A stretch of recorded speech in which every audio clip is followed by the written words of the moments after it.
Welcome back, everyone. Today, we're doing something a little different with this explainer. We're not here to hand you a neat, packaged tutorial on prompt engineering or rehash that tired debate about whether AI is a utopian dream or some dystopian nightmare. Right, exactly.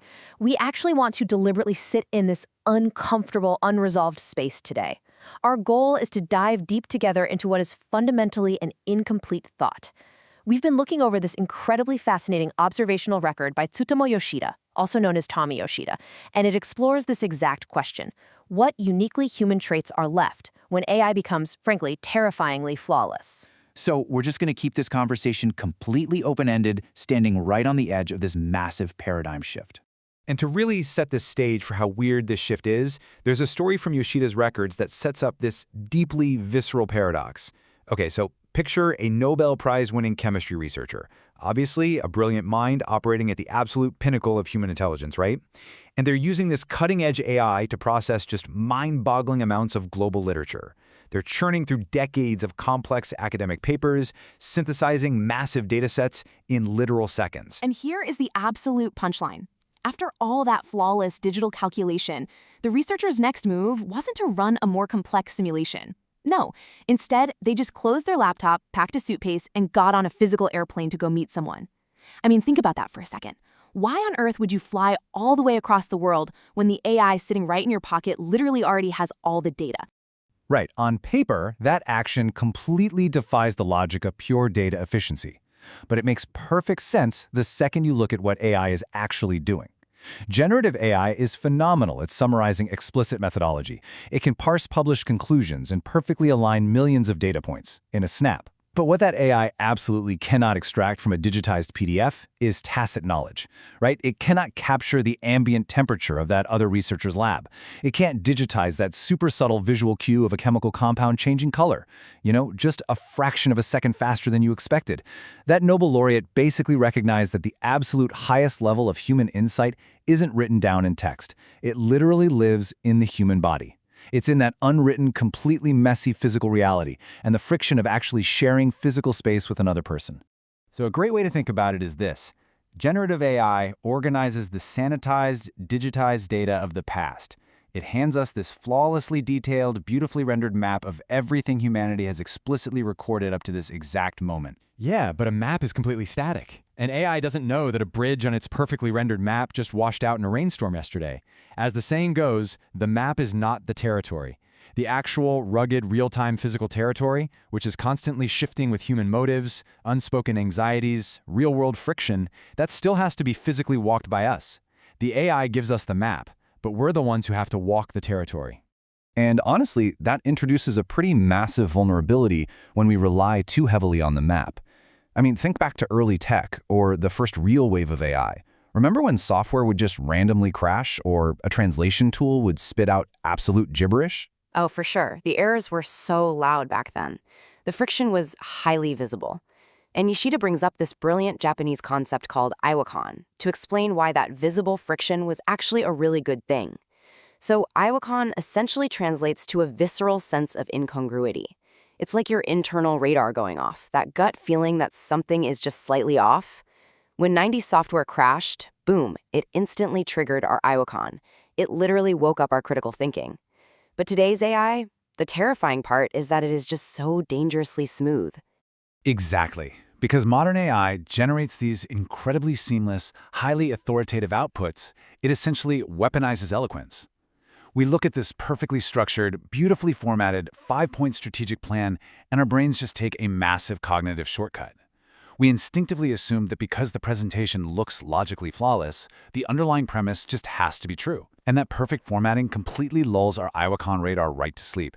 We become totally blinded to the possibility that the machine might be operating on a completely outdated map. Yoshida actually compares this to falling asleep at the wheel of a perfectly smooth self-driving car. I mean, the ride is completely devoid of friction, right up until the exact moment it quietly drives you straight off a cliff. Which really brings us to the foundational axis of Yoshida's entire observational record.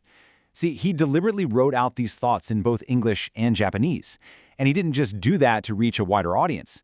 He did it because the structural divide between these two languages perfectly highlights the exact boundary of what AI can and cannot digitize. Yeah, this is absolutely crucial. So English is a highly explicit language. You generally need a subject, a verb, an object. It forces the speaker to actively verbalize who is doing what to whom. And because it requires that explicit context, it is highly compatible with the way AI maps data. But Japanese, on the other hand, is an incredibly high-context language. Subjects are constantly omitted. The core meaning of a conversation relies so heavily on reading the unspoken air and the actual physical atmosphere of the room. So English gives you the explicit map, while Japanese actively forces you to navigate the unspoken territory. Let's actually ground that explicit versus high-context divide in a real-world scenario. I really want you to picture this. It's a high-stakes boardroom meeting. A junior executive stands up, he's maybe sweating a little bit, pitching this radically risky new strategy to the entire executive team. Right, so he finishes the pitch and the CEO, sitting right at the head of the table, doesn't say a single word. They don't nod, they don't smile. They just pause, shift their weight slightly, and let the room sit in absolute, complete silence for 4 brutal seconds before quietly moving on to the next agenda item. Just let that tension hang there for a second. 4 seconds of incredibly heavy, unvoiced air. Now what happens if you run the audio of that exact meeting through an incredibly advanced AI transcription tool? The explicit English-style processing of the AI looks at those 4 seconds and literally sees 0 data points, just a blank space, the total absence of sound. Right. But to the actual human beings sitting in that room, who are biologically wired to read that high-context subtext, to read the Japanese-style air of the room, those 4 seconds of silence are a deafening social signal. Literally everyone in that room felt the deep, unvoiced opposition. The CEO just killed that junior executive's project without expending a single ounce of explicit political capital. AI processes the explicit text, but humans process the unspoken subtext.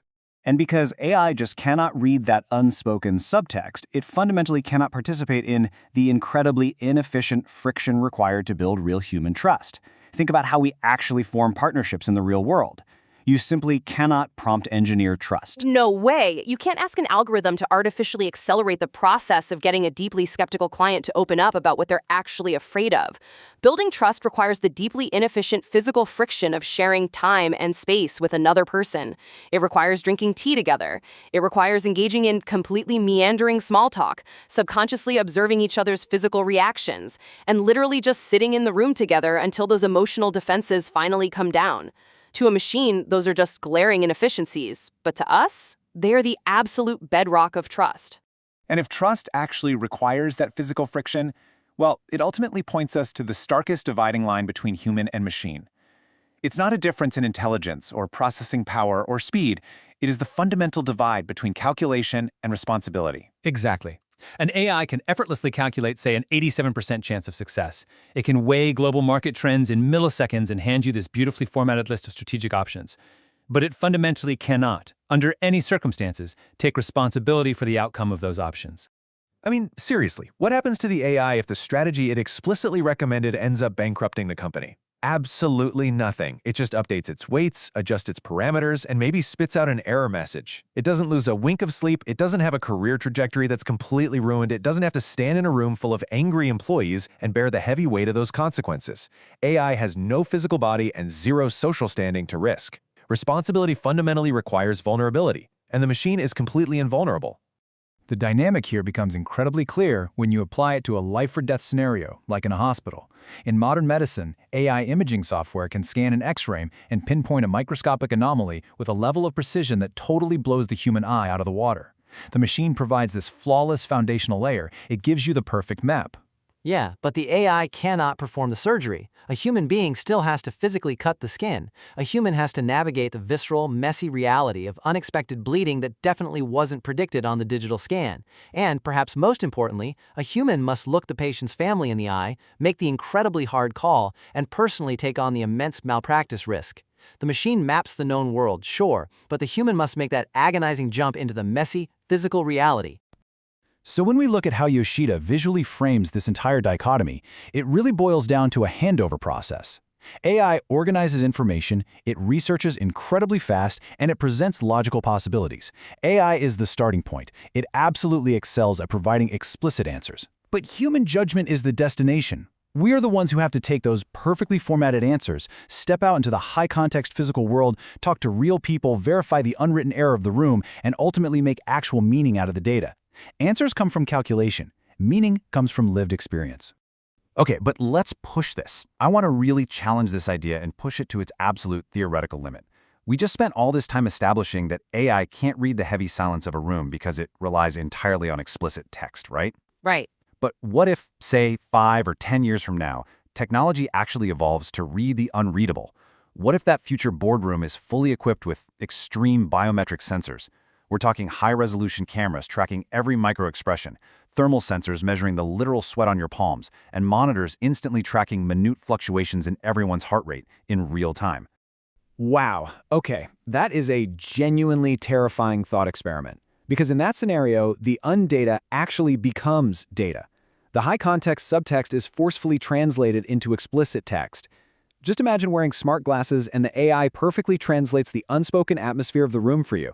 It flashes a quantified dashboard notification right in your field of vision telling you, with 92% probability, that your client's elevated heart rate means they are hiding a severe anxiety about your pricing structure.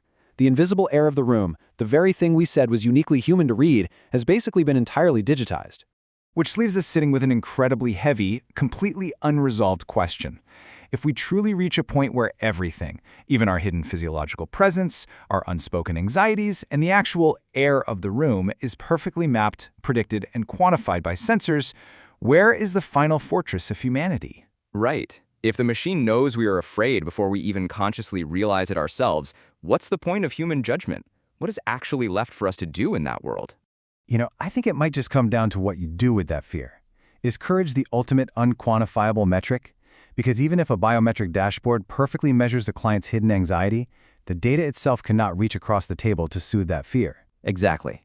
Knowing the data is one thing, but having the actual willingness to step into the unknown, to look someone in the eye, and to take responsibility for an action despite the immense risks, that requires courage, and an algorithm can never possess courage, because an algorithm, no matter how advanced, literally cannot experience fear. So as AI continues to perfectly smooth out every workflow, we have to actively resist falling asleep at the wheel. We have to keep intentionally stepping into that physical friction, because that courage to act, that is the one territory the machine can never map.